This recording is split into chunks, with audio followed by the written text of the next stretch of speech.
ನಮಸ್ಕಾರ ಸ್ನೇಹಿತರೆ, ಇದೀಗ ತಾನೇ ಬಂದ ಮುಖ್ಯವಾದ ಮಾಹಿತಿಗಳು. ಎಲ್ಲಾ ಗೃಹಲಕ್ಷ್ಮಿ ಯೋಜನೆ ಫಲಾನುಭವಿಗಳಿಗೆ ಮುಖ್ಯವಾದ ಸೂಚನೆ. ಹೊಸದಾಗಿ ಅರ್ಜಿ ಸಲ್ಲಿಕೆ ಮಾಡಿದ್ರೆ ಯಾವಾಗಿಂದ ಹಣ ಜಮಾ ಆಗುತ್ತೆ, ಇಲ್ಲಿವರೆಗೆ ಎಷ್ಟು ಕಂತು ಬಿಡುಗಡೆ ಮಾಡಲಾಗಿದೆ, ಗೃಹಲಕ್ಷ್ಮಿ ಯೋಜನೆ ಬಗ್ಗೆ ಮುಖ್ಯವಾದ ಮಾಹಿತಿ ಬಂದಿದೆ. ಮತ್ತೊಂದೆಡೆಯಲ್ಲಿ ಗ್ಯಾರಂಟಿ ಯೋಜನೆಗಳಲ್ಲಿ ಗೋಲ್ಮಾಲ್ ಆಗಿದೆ ಎಂದು ಆರೋಷಕವರ ಆಕ್ರೋಶ. ಶ್ವೇತಪತ್ರ ಹೊರಡಿಸಲಿ ಎಂದು ಸಾಮಾಜಿಕ ಜಾಲತಾಣದಲ್ಲಿ ಟ್ವೀಟ್ ಮಾಡಿದ್ದಾರೆ. ಗ್ಯಾರಂಟಿ ಯೋಜನೆಗಳ ಬಗ್ಗೆ ಮತ್ತೊಮ್ಮೆ ಗೊಂದಲ, ಏನಿದು ಮಾಹಿತಿ ನೋಡೋಣ. ನೀವು ಕೂಡ ರೈತರಾಗಿದ್ದರೆ PM ಕಿಸಾನ್ ಸಮ್ಮಾನ್ ನಿಧಿ ಯೋಜನೆ ಕುರಿತಂತೆ ಮುಖ್ಯವಾದ ಮಾಹಿತಿ. ಈ ಕೆಲಸ ಮಾಡಲಿಲ್ಲವೆಂದರೆ ನಿಮ್ಮ ಬ್ಯಾಂಕ್ ಖಾತೆಗೆ 2,000 ರೂಪಾಯಿ ಜಮಾ ಆಗೋದಿಲ್ಲ. ಎಲ್ಲ ಸುದ್ದಿಗಳು ಬಂದಿವೆ ಸ್ನೇಹಿತರೆ. ಮತ್ತೊಂದೆಡೆಯಲ್ಲಿ ವಾಹನ ಮಾಲೀಕರಿಗೆ ಮತ್ತೊಂದು ಶಾಕಿಂಗ್ ಸುದ್ದಿ. ಎಮಿಷನ್ ಟೆಸ್ಟ್ ದರವು ಕೂಡ ಏರಿಕೆ ಮಾಡಿದ ಸಾರಿಗೆ ಇಲಾಖೆ. ಎಷ್ಟು ಏರಿಕೆ ಮಾಡಲಾಗಿದೆ, ಯಾವ ವಾಹನಕ್ಕೆ ಎಷ್ಟು ಇನ್ನು ಮುಂದೆ ಹಣ ಕಟ್ಟಬೇಕು, ಆ ಬಗ್ಗೆಯೂ ಕೂಡ ನೋಡೋಣ. ಇನ್ನು BPL ಪಡಿತರ ಚೀಟಿ ಬಗ್ಗೆ ಮುಖ್ಯವಾದ ಮಾಹಿತಿ. ಈಗ APL ಕಾರ್ಡ್ ಇರೋರು ಕೂಡ BPL ಕಾರ್ಡ್ ಪಡೆದುಕೊಳ್ಳಬಹುದು. ಆದಾಯ ಮಿತಿಯಲ್ಲಿ ದೊಡ್ಡ ಬದಲಾವಣೆ ಮಾಡಲು ಮುಂದಾದ ಸರ್ಕಾರ. ಎಲ್ಲ ಮಾಹಿತಿಗಳನ್ನು ಡೀಟೇಲ್ ಆಗಿ ನೋಡೋಣ. ಅದಕ್ಕೂ ಮೊದಲು ನೀವು ನಮ್ಮ ಚಾನಲ್ಗೆ ಮೊದಲು ಬಾರಿ ಭೇಟಿ ಕೊಡ್ತಾ ಇದ್ರೆ ಸುದ್ದಿ 9 ಯೂಟ್ಯೂಬ್ ಚಾನಲ್ಗೆ ಸಬ್ಸ್ಕ್ರೈಬ್ ಆಗಿ ಪಕ್ಕದಲ್ಲಿ ಕಾಣಿಸುವ ಗಂಟೆ ಕೂಡ ಒತ್ತಿದ್ರೆ ಕರ್ನಾಟಕದ ಮುಖ್ಯವಾದ ಮಾಹಿತಿಗಳು ನಿಮಗೆ ಸಿಗುತ್ತವೆ. ಈ ಒಂದು ವಿಡಿಯೋಗೆ ಲೈಕ್ ಮಾಡಿ ಮತ್ತು ವಿಡಿಯೋ ಕೊನೆವರೆಗೂ ನೋಡಿ. ಬನ್ನಿ ಸ್ನೇಹಿತರೆ, ಎಲ್ಲ ಸುದ್ದಿಗಳನ್ನು ಡೀಟೇಲ್ ಆಗಿ ನೋಡೋಣ. ನೀವು ಕೂಡ ಗೃಹಲಕ್ಷ್ಮಿ ಯೋಜನೆ ಫಲಾನುಭವಿಗಳಾಗಿದ್ದರೆ ಈಗಲೇ ವಿಡಿಯೋಗೆ ಲೈಕ್ ಮಾಡಿ ಮತ್ತು ಕಮೆಂಟ್ ಅಲ್ಲಿ ಗೃಹಲಕ್ಷ್ಮಿ ಎಂದು ಕಮೆಂಟ್ ಮಾಡಿ. ಇದೀಗ ರಾಜ್ಯ ಸರ್ಕಾರದ ಗೃಹಲಕ್ಷ್ಮಿ ಯೋಜನೆ ಬಗ್ಗೆ ಮಹಿಳಾ ಮತ್ತು ಮಕ್ಕಳ ಅಭಿವೃದ್ಧಿ ಇಲಾಖೆಯಿಂದ ಒಂದು ಸ್ಪಷ್ಟನೆ ಸಿಕ್ಕಿದೆ. ಹೌದು, ಗೃಹಲಕ್ಷ್ಮಿ ಯೋಜನೆ ಹಣವು ಬಿಡುಗಡೆ ಮಾಡಿದಾಗೊಮ್ಮೆ ಹರರ ಜೊತೆಗೆ ಅನರ್ಹರ ಪಾಲಾಗ್ತಾ ಇದೆ. ಅಂದ್ರೆ ಮರಣ ಹೊಂದಿದ ಫಲಾನುಭವಿಗಳು ಸೇರಿದಂತೆ ಇತರೆ ಒಂದು ಅನಧಿಕೃತ ಖಾತೆಗಳಿಗೂ ಧನ ಸಹಾಯ ಜಮಾ ಆಗುತ್ತಿದೆ ಎಂಬ ಆರೋಪಗಳು, ವರದಿಗಳು ಕೇಳಿ ಬಂದಿದ್ದು, ಈ ಬಗ್ಗೆ ಈಗ ಮಹಿಳಾ ಮತ್ತು ಮಕ್ಕಳ ಅಭಿವೃದ್ಧಿ ಇಲಾಖೆಯು ಸ್ಪಷ್ಟನೆ ಕೊಟ್ಟಿದೆ. ಹೌದು, ಫಲಾನುಭವಿಗಳ ಅಂಕಿ ಸಂಖ್ಯೆ ಜೊತೆಗೆ ಮಾಸಿಕ 2,000 ರೂಪಾಯಿ ಅಂತೆ ಇಲ್ಲಿವರೆಗೆ ಎಷ್ಟು ಕಂತು ಬಿಡುಗಡೆ ಮಾಡಲಾಗಿದೆ, ಮೃತಪಟ್ಟ ಫಲಾನುಭವಿಗಳ ಸಂಖ್ಯೆ ಎಷ್ಟು ಹಣ ಸಂದಾಯ ಮಾಡಲಾಗಿದೆ, ಎಲ್ಲ ಬಗ್ಗೆ ಮಹಿಳಾ ಮತ್ತು ಮಕ್ಕಳ ಅಭಿವೃದ್ಧಿ ಇಲಾಖೆ ಈಗ ವರದಿಯೊಂದು ಬಿಡುಗಡೆ ಮಾಡಿದೆ.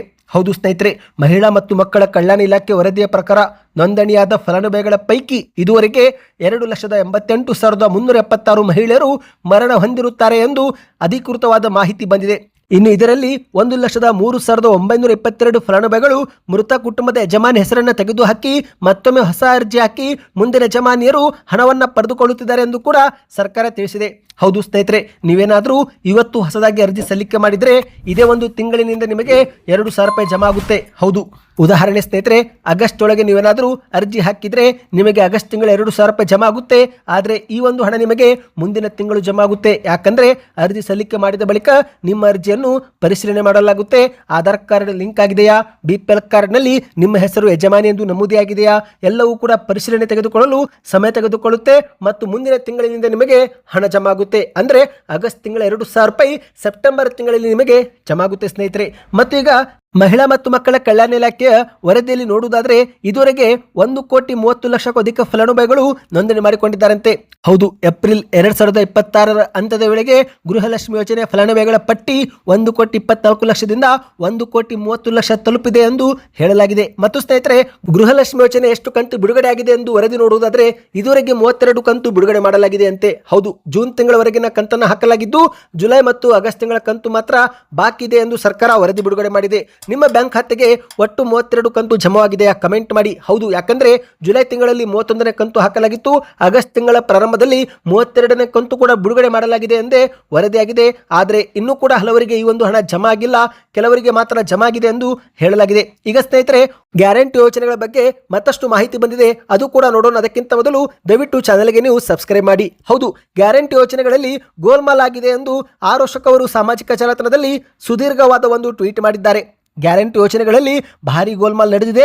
ಮುಖ್ಯಮಂತ್ರಿ DK ಶಿವಕುಮಾರ್ ಅವರು ಸ್ವಾತಂತ್ರ್ಯ ದಿನಾಚರಣೆ ಭಾಷಣದಲ್ಲೂ ಕೂಡ ಅಂಕಿಅಂಶಗಳನ್ನು ತಪ್ಪು ಹೇಳಿ ಜನರ ದಾರಿ ತಪ್ಪಿಸುತ್ತಿದ್ದಾರೆ ಎಂದು ವಿಪಕ್ಷ ನಾಯಕರಾಗಿರುವ ಆರೋಷಕ್ ಅವರು ಆಕ್ರೋಶ ವ್ಯಕ್ತಪಡಿಸಿದ್ದಾರೆ.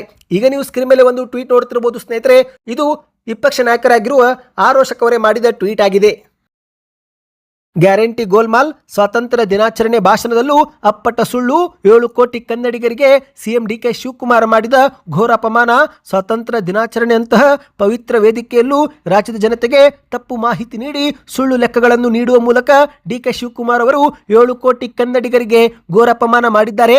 CM DK ಶಿವಕುಮಾರ್ ಅವರೇ ನಿಮ್ಮದೇ ಸರ್ಕಾರದ ಅಧಿಕೃತ ಜಾಹೀರಾತುಗಳು, ಟ್ವೀಟ್ಗಳು ಮತ್ತು ಗ್ಯಾರಂಟಿ ಅನುಷ್ಠಾನ ಸಮಿತಿಗಳ ಪತ್ರಿಕಾ ಪ್ರಕಟಣೆ ನಡುವೆ ತಾಳೆಯಾಗದಂತ ಅಂಕಿಅಂಶಗಳ ಮಹಾಪೂರವೇ ಇದೆ. ಇದು ಕೇವಲ ಗೊಂದಲವಲ್ಲ, ಗ್ಯಾರಂಟಿ ಯೋಜನೆ ಹೆಸರಲ್ಲಿ ನಡೆಯುತ್ತಿರುವ ಬೃಹತ್ ಬ್ರಹ್ಮಾಂಡ ಭ್ರಷ್ಟಾಚಾರಕ್ಕೆ ತಾವೇ ಕೊಟ್ಟಿರುವ ಸಾಕ್ಷಿ ಗುಡ್ಡೆ. ಯಾವುದು ನಿಜ, ಯಾವುದು ಸುಳ್ಳು? ಡಿ ಕೆ ಶಿವಕುಮಾರ್ ಅವರೇ, ನೀವೇ ಉತ್ತರಿಸಿ. ಗೃಹಲಕ್ಷ್ಮಿ ಯೋಜನೆ, ನಿಮ್ಮದೇ ಸರ್ಕಾರ ಮತ್ತು ಗ್ಯಾರಂಟಿ ಅನುಷ್ಠಾನ ಸಮಿತಿ ಅಧ್ಯಕ್ಷರಾದಂಥ ಎಚ್.ಎಂ. ರೇವಣ್ಣ ಹಾಗೂ ಉಪಾಧ್ಯಕ್ಷಕ ದಿನೇಶ್ ಗೂಳಿಗೌಡ ಅವರು ನೀಡಿರುವ ಅಧಿಕೃತ ಪ್ರಕಟಣೆಯಲ್ಲಿ ಫಲಾನುಭವಿಗಳ ಸಂಖ್ಯೆ 1,24,00,000 ಎಂದಿದೆ. ಕಾಂಗ್ರೆಸ್ ಸರ್ಕಾರ 3 ವರ್ಷ ಪೂರೈಸಿದ ಸಂದರ್ಭದಲ್ಲಿ ಮೇ 25, 2026ರಂದು ಮುಖ್ಯಮಂತ್ರಿಗಳ ಕಚೇರಿಯ ಅಧಿಕೃತ ಎಕ್ಸ್ ಖಾತೆ ಪೋಸ್ಟಲ್ಲೂ ಕೂಡ ಫಲಾನುಭವಿಗಳ ಸಂಖ್ಯೆ 1,24,00,000 ಎಂದು ಹೇಳಲಾಗಿದೆ. ಆದರೆ ಇಂದಿನ ಸ್ವಾತಂತ್ರ್ಯ ದಿನದ ಭಾಷಣದಲ್ಲಿ ಸಿಎಂ ಡಿ ಕೆ ಶಿವಕುಮಾರ್ ಅವರು 1,28,00,000 ಎಂದು ಹೇಳುತ್ತಾರೆ. ಈಗ 4 ಲಕ್ಷ ಹೆಚ್ಚುವರಿ ಫಲಾನುಭವಿಗಳು ಯಾರು, ಯಾರ ಖಾತೆಗೆ ಹಣ ಹೋಗುತ್ತಿದೆ ಎಂದು ಆರೋಶಕ್ ಅವರು ಟ್ವೀಟ್ ಮಾಡಿದ್ದಾರೆ. ಒಂದೇ ಯೋಜನೆಗೆ 3 ಬೇರೆ ಬೇರೆ ದಿನಗಳಲ್ಲಿ ಸಾವಿರಾರು ಕೋಟಿ ರೂಪಾಯಿಗಳ ವ್ಯತ್ಯಾಸ ಹೇಗೆ ಸಾಧ್ಯ? ಈ ಒಂದು ಕೋಟ್ಯಾಂತರ ರೂಪಾಯಿ ಹಣ ಎಲ್ಲಿಗೆ ಹೋಯಿತು? ಇಷ್ಟಕ್ಕೂ ಇಲ್ಲಿ ಯಾರು ಹೇಳುತ್ತಿರುವುದು ಸತ್ಯ, ಯಾರು ಹೇಳುತ್ತಿರುವುದು ಸುಳ್ಳು? ಮಾಜಿ ಸಿಎಂ ಸಿದ್ದರಾಮಯ್ಯನವರು ಹೇಳುತ್ತಿರುವುದು ಸುಳ್ಳ, ಅಥವಾ ಹಾಲಿ ಸಿಎಂ ಡಿ ಕೆ ಶಿವಕುಮಾರ್ ಅವರು ಹೇಳುತ್ತಿರುವುದು ಸುಳ್ಳ, ಅಥವಾ ಗ್ಯಾರಂಟಿ ಅನುಷ್ಠಾನ ಸಮಿತಿ ಅಧ್ಯಕ್ಷರು ಮತ್ತು ಉಪಾಧ್ಯಕ್ಷರು ಹೇಳುತ್ತಿರುವುದು ಸುಳ್ಳ ಎಂದು ಆರೋಶಕ್ ಅವರು ಪ್ರಶ್ನೆ ಎತ್ತಿದ್ದಾರೆ. ಸಾರ್ವಜನಿಕರ ತೆರಿಗೆ ಹಣದಲ್ಲಿ ಗ್ಯಾರಂಟಿ ಅನುಷ್ಠಾನ ಸಮಿತಿ ಎಂದು ಅಧ್ಯಕ್ಷರು ಉಪಾಧ್ಯಕ್ಷರು ನೇಮಿಸಿ ಅವರಿಗೆ ಕಾರು, ಭತ್ತೆ, ಆಡಂಬರದ ಸೌಲಭ್ಯಗಳನ್ನು ನೀಡಿದ್ದೀರಿ. ಸರ್ಕಾರಿ ಇಲಾಖೆಗಳು ಒಂದು ಲೆಕ್ಕ ನೀಡಿದ್ರೆ ಈ ಸಮಿತಿಗಳು ಇನ್ನೊಂದು ಲೆಕ್ಕ ಕೊಡುತ್ತಿವೆ. ಇನ್ನು ಸಚಿವರು ಮತ್ತೊಂದು ಸುಳ್ಳು ಹೇಳುತ್ತಿದ್ದಾರೆ. ಈ ಒಂದು ಗೊಂದಲ ಸೃಷ್ಟಿ ಮಾಡಲೆಂದೇ ಅನುಷ್ಠಾನ ಸಮಿತಿಗಳನ್ನು ಮಾಡಿದ್ದೀರೇನು ಎಂದು ಆರೋಶಕ್ ಅವರು ಪ್ರಶ್ನೆ ಮಾಡಿದ್ದಾರೆ. ಒಟ್ಟಿನಲ್ಲಿ ಡಿ ಕೆ ಶಿವಕುಮಾರ್ ಅವರು ಸ್ವಾತಂತ್ರ್ಯ ದಿನದ ಭಾಷಣದಲ್ಲಿ ಸುಳ್ಳು ಲೆಕ್ಕ ನೀಡಿ ರಾಜ್ಯದ ಜನತೆಗೆ ಅಪಮಾನ ಮಾಡಿದ್ದಕ್ಕಾಗಿ ಅವರು ಕನ್ನಡಿಗರಿಗೆ ಕ್ಷಮೆ ಕೇಳಬೇಕು ಮತ್ತು ಪ್ರತಿಯೊಂದು ಯೋಜನೆಯ ಪೈಸೆ ವೆಚ್ಚ ಹಾಗೂ ಫಲಾನುಭವಿಗಳ ನಿಜವಾದ ಮಾಹಿತಿ ಒಳಗೊಂಡ ಶ್ವೇತಪತ್ರವನ್ನು ಸರ್ಕಾರ ಬಿಡುಗಡೆ ಮಾಡಬೇಕು ಎಂದು ಆರೋಶಕ್ ಅವರು ಆಗ್ರಹಿಸಿದ್ದಾರೆ. ಬನ್ನಿ ಸ್ನೇಹಿತರೆ, ಮತ್ತೊಂದು ಮಾಹಿತಿಗೂ ಹೋಗೋಣ. ನೀವು ಕೂಡ ರೈತರಾಗಿದ್ದರೆ ಪಿಎಂ ಕಿಸಾನ್ ಸಮ್ಮಾನ್ ನಿಧಿ ಯೋಜನೆಗೆ ಅರ್ಜಿ ಹಾಕಿದ್ದೀರಾ? ಕಮೆಂಟ್ ಮಾಡಿ ಸ್ನೇಹಿತರೆ. ಹೌದು, ಕೇಂದ್ರ ಸರ್ಕಾರವು ಕೂಡ ರೈತರಿಗೆ 4 ತಿಂಗಳಿಗೊಮ್ಮೆ 2,000 ರೂಪಾಯಿ ಜಮೆ ಮಾಡುತ್ತೆ. ಪಿಎಂ ಕಿಸಾನ್ ಸಮ್ಮಾನ್ ನಿಧಿ ಯೋಜನೆಯ ಕಂತುಗಳು ವರ್ಷಕ್ಕೆ 3 ಬಾರಿ ಜಮೆ ಆಗುತ್ತೆ. ಅಂದ್ರೆ 4 ತಿಂಗಳಿಗೆ ಒಂದರಂತೆ 1 ವರ್ಷದಲ್ಲಿ 3 ಬಾರಿ ಒಟ್ಟು 6,000 ರೂಪಾಯಿ ಫಲಾನುಭವಿಗಳಿಗೆ ಜಮೆ ಮಾಡಲಾಗುತ್ತೆ. ಆದರೆ ನೀವೇನಾದರೂ ಪಿಎಂ ಕಿಸಾನ್ ಸಮ್ಮಾನ್ ನಿಧಿ ಯೋಜನೆ ಫಲಾನುಭವಿಗಳಾಗಿದ್ದು ನಿಮಗೆ ಹಣ ಜಮಾ ಆಗುತ್ತಿಲ್ಲವೆಂದ್ರೆ ಬಹುಶಃ ನೀವು ಈ KYC ಪ್ರಕ್ರಿಯೆ ಪೂರ್ಣ ಮಾಡಿಕೊಂಡಿಲ್ಲ. ಹೌದು ಸ್ನೇಹಿತರೆ, ಕೇವಲ ಅರ್ಜಿ ಹಾಕಿದ್ರೆ ಸಾಕಾಗೋದಿಲ್ಲ. ಪಿಎಂ ಕಿಸಾನ್ ಸಮ್ಮಾನ್ ನಿಧಿ ಯೋಜನೆಯ ಫಲಾನುಭವಿಗಳಾಗಿ ಮುಂದುವರಿಬೇಕಂದ್ರೆ ವೆಬ್ಸೈಟ್ನಲ್ಲಿ ಭೇಟಿ ಕೊಟ್ಟು ಪಿಎಂ ಕಿಸಾನ್ ಸಮ್ಮಾನ್ ವೆಬ್ಸೈಟ್ಗೆ ಭೇಟಿ ಕೊಟ್ಟು ಈ KYC ಪ್ರಕ್ರಿಯೆ ಪೂರ್ತಿ ಮಾಡಿಕೊಳ್ಳಬೇಕು. ಇದು ಕಡ್ಡಾಯವಾಗಿದೆ ಸ್ನೇಹಿತರೆ. ಹೌದು, ಯಾಕಂದ್ರೆ ರೈತರ ಜೊತೆಗೇನೆ ಅನರ್ಹರು ಕೂಡ ಈ ಒಂದು ಯೋಜನೆ ಲಾಭ ಪಡೆದುಕೊಳ್ಳುತ್ತಿದ್ದು, ಹಾಗಾಗಿ ಸರ್ಕಾರ ಅವರನ್ನು ಹೊರಗಿಡಲು ಈ KYC ಪ್ರಕ್ರಿಯೆ ಕಡ್ಡಾಯ ಮಾಡಿದೆ. ಇನ್ನು ಸ್ನೇಹಿತರೆ, ಈ ಒಂದು KYC ಪ್ರಕ್ರಿಯೆ ಬಹಳ ಸುಲಭವಾಗಿದೆ. 10 ನಿಮಿಷದಲ್ಲಿ KYC ಪ್ರಕ್ರಿಯೆ ಪೂರ್ತಿ ಮಾಡಿಕೊಳ್ಳಬಹುದು ಮತ್ತು ನಿಮ್ಮ ಮೊಬೈಲ್ಗೂ ಕೂಡ ಸಂದೇಶ ಬರುತ್ತೆ. ಹೌದು ಸ್ನೇಹಿತರೆ, ಒಂದು ನೀವು ಹತ್ತಿರದ ಸಾಮಾನ್ಯ ಸೇವಾ ಕೇಂದ್ರ ಅಥವಾ ರೈತ ಸಂಪರ್ಕ ಕೇಂದ್ರ ಗ್ರಾಮಕ್ಕೆ ಭೇಟಿ ಕೊಟ್ಟು ಕೂಡ ಬಯೋಮೆಟ್ರಿಕ್ ನೀಡಿ ಈ KYC ಪೂರ್ಣಗೊಳಿಸಬಹುದು. ಇನ್ನು ಕೇಂದ್ರಕ್ಕೆ ನೀವೇನಾದರೂ ಹೋಗುತ್ತಿದ್ರೆ ನಿಮ್ಮ ಒಂದು ಆಧಾರ್ ಕಾರ್ಡ್ನಲ್ಲಿರುವ ಮೊಬೈಲ್ ಸಂಖ್ಯೆಯನ್ನು ತೆಗೆದುಕೊಂಡು ಹೋಗಿ, ಯಾಕಂದರೆ OTP ಬರುತ್ತೆ, ಅದರ ಮೂಲಕ KYC ಪ್ರಕ್ರಿಯೆ ಪೂರ್ತಿಯಾಗುತ್ತೆ. ಇನ್ನು ಒಂದೊಮ್ಮೆ ನಿಮಗೆ ಹೋಗಲು ಆಗೋದಿಲ್ಲವೆಂದರೆ ಮನೆಯಲ್ಲೇ ಕುಳಿತು ಪಿಎಂ ಕಿಸಾನ್ ವೆಬ್ಸೈಟ್ಗೆ ಭೇಟಿ ಕೊಟ್ಟು ಈ KYC ಮೇಲೆ ಕ್ಲಿಕ್ ಮಾಡಿ ಆಧಾರ್ ಕಾರ್ಡ್ ಸಂಖ್ಯೆ ನಮೂದಿಸಿಯೂ ಕೂಡ ನೀವು ಪ್ರಕ್ರಿಯೆ ಪೂರ್ತಿ ಮಾಡಿಕೊಳ್ಳಬಹುದು. ಸ್ನೇಹಿತರೆ, ಮನೆಯಲ್ಲೇ ಕುಳಿತು KYC ಪ್ರಕ್ರಿಯೆ ಮಾಡುವ ವಿಡಿಯೋ ಬೇಕಂದ್ರೆ ಕಮೆಂಟ್ ನಲ್ಲಿ ಈ KYC ವಿಡಿಯೋ ಎಂದು ಕಮೆಂಟ್ ಮಾಡಿ. ಈ ಒಂದು ಹಿಂದೆ ನಾವು 1 ಬಾರಿ ವಿಡಿಯೋ ಅಪ್ಲೋಡ್ ಮಾಡಿದ್ದೇವೆ ಸ್ನೇಹಿತರೆ. ಆ ಒಂದು ವಿಡಿಯೋ ಮತ್ತೊಮ್ಮೆ ಬೇಕಂದ್ರೆ ನೀವು ನಮಗೆ ಈ KYC ಎಂದು ಕಮೆಂಟ್ ಮಾಡಿ. ಬನ್ನಿ ಈಗ ಮತ್ತೊಂದು ಮಾಹಿತಿಗೆ ಹೋಗೋಣ.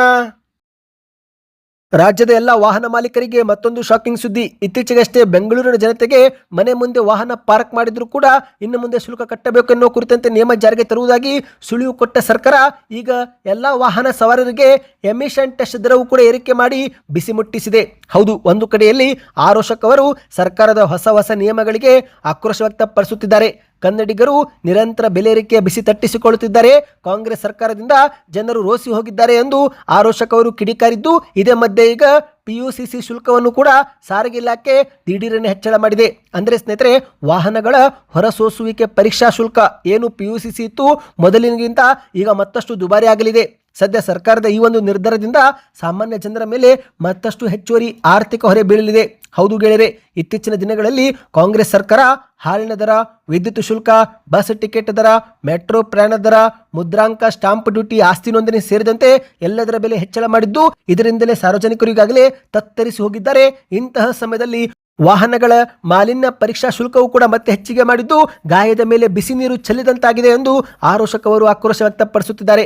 ದಿನನಿತ್ಯದ ಬದುಕಿಗೆ ಅಗತ್ಯವಿರುವ ಸೇವೆ ದರಗಳನ್ನು ಏರಿಕೆ ಮಾಡುವ ಮೂಲಕ ಸರ್ಕಾರ ಜನಸಾಮಾನ್ಯರನ್ನು ಆರ್ಥಿಕವಾಗಿ ಮತ್ತಷ್ಟು ಹಿಂದೂಡುತ್ತಿದೆ ಎಂದು ಆರೋಷಕವರು ಕಿಡಿಕಾರಿದ್ದಾರೆ. ಹೌದು ಸ್ನೇಹಿತರೆ, ಮೊದಲಿಗಿಂತ ಈಗ PUCC ಮತ್ತಷ್ಟು ದುಬಾರಿಯಾಗಿದೆ. ಮೊದಲು ಟೂ ವೀಲರ್ ಬೈಕ್ಗೆ 65 ರೂಪಾಯಿ ಇತ್ತು, ಈಗ ಅದು 80 ರೂಪಾಯಿ ಮಾಡಲಾಗಿದೆ. ಇನ್ನು ಆಟೋಗಳಿಗೆ ಮೊದಲು 75 ರೂಪಾಯಿ ಇತ್ತು, ಈಗ ಅದನ್ನ 80 ರೂಪಾಯಿಗೆ ಏರಿಕೆ ಮಾಡಲಾಗಿದೆ. ಇನ್ನೇನಾದ್ರೂ ಕಾರು ಇದ್ರೆ ಮೊದಲು 115 ರೂಪಾಯಿ ಇತ್ತು ಸ್ನೇಹಿತರೆ, ಈಗ 200 ರೂಪಾಯಿವರೆಗೆ ಏರಿಕೆ ಮಾಡಲಾಗಿದೆ. ಹೌದು, ಕಾರಿಗೆ ತಕ್ಕ ಹಾಗೆ ರೇಟ್ ಅನ್ನ ಜಂಪ್ ಮಾಡಲಾಗ್ತಾ ಇದೆ ಸ್ನೇಹಿತರೆ. ಈ ಬಗ್ಗೆ ನಿಮ್ಮ ಅನಿಸಿಕೆಯನ್ನು ನೀವು ನಮಗೆ ಕಮೆಂಟ್ ಮಾಡಿ. ಬನ್ನಿ ಸ್ನೇಹಿತರೆ, ಮತ್ತೊಂದು ಮಾಹಿತಿಗೂ ಹೋಗೋಣ. ನಿಮ್ಮ ಹತ್ತಿರ BPL ಇದೆಯೋ APL ಇದೆಯೋ ಕಮೆಂಟ್ ಮಾಡಿ ಸ್ನೇಹಿತರೆ. ಈಗ APL ಕಾರ್ಡು ಇರೋರು ಕೂಡ BPL ಕಾರ್ಡು ಪಡೆದುಕೊಳ್ಳಬಹುದು. ಹೌದು, ರಾಜ್ಯ ಸರ್ಕಾರದಿಂದ ಎಲ್ಲರಿಗೂ ಕೂಡ ಸಿಹಿ ಸುದ್ದಿ. ಅಂದಹಾಗೆ ಸ್ನೇಹಿತರೆ, ಇತ್ತೀಚೆಗಷ್ಟೇ ಆಹಾರ ಇಲಾಖೆ ಅಧಿಕಾರಿಗಳು ಕರ್ನಾಟಕದಲ್ಲಿ ಸದ್ಯಕ್ಕೆ BPL ರೇಷನ್ ಕಾರ್ಡು ರದ್ದು ಮಾಡುವ ಪ್ರಕ್ರಿಯೆ ತಾತ್ಕಾಲಿಕವಾಗಿ ತಡೆ ಹಿಡಿಯಲಾಗಿದೆ. ಎಲ್ಲಾ ಫಲಾನುಭವಿಗಳು ಸೆಪ್ಟೆಂಬರ್ 30ರೊಳಗೆ ನ್ಯಾಯಬೆಲೆ ಅಂಗಡಿಗೆ ಭೇಟಿ ಕೊಟ್ಟು ಈ KYC ಮಾಡಿಸಿಕೊಳ್ಳಬೇಕು ಎಂದು ಸೂಚನೆ ಕೊಡಲಾಗಿತ್ತು. ಈಗ ಇದೇ ಮಧ್ಯೆ APL ಕಾರ್ಡು ಇರೋರು ಕೂಡ BPL ಕಾರ್ಡು ಪಡೆದುಕೊಳ್ಳುವಂತಹ ಸಿಹಿ ಸುದ್ದಿ ಬಂದಿದೆ.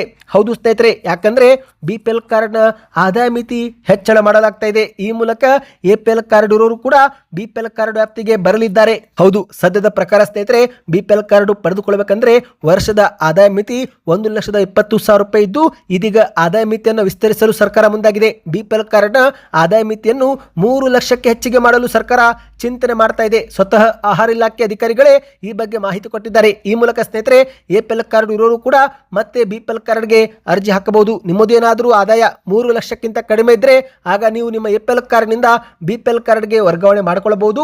ಶೀಘ್ರವೇ ಅಧಿಕೃತವಾದ ಮಾಹಿತಿ ಇದು ಬರಲಿದೆ ಸ್ನೇಹಿತರೆ.